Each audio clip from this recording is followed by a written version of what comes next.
the reason the reason that we have to stop with the crisis mentality is because crisis mentality leads people to the belief that harsh, sometimes evil action is necessary.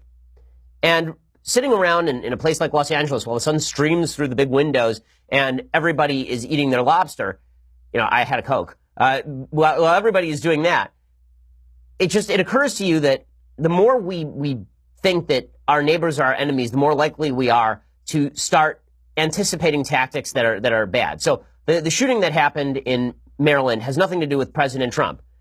But I don't think it's questionable that the temperature in the country has risen to a certain extent. I'm trying to be reflective about this as I possibly can and honest with you. I think the temperature in the country has risen to a level that is unsustainable. And I think it's based on nearly nothing. I think our political differences matter an awful lot. I think politics matter an awful lot. I think our rights matter an awful lot. And I think that some of our rights are at crisis point in terms of our defense of those rights. But I don't think that we are at the point where Americans are ready to put their bodies on the line, as Michael Moore says, that it's time to see this as a civil war in any real way.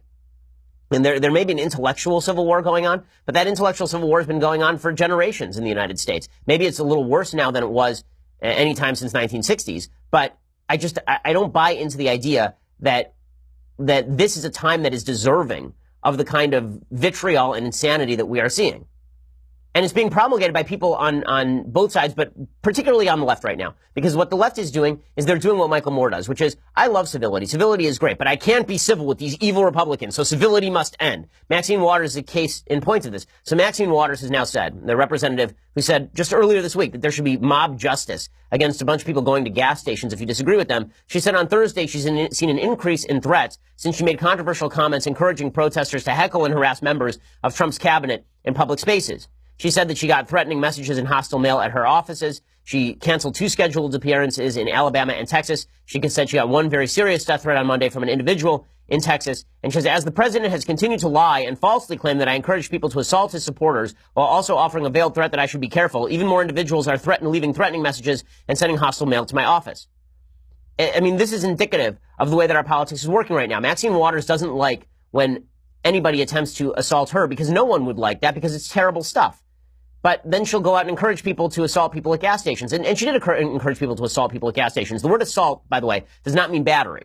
And in the legal terminology, she encouraged people to get in people's faces at gas stations and threaten them.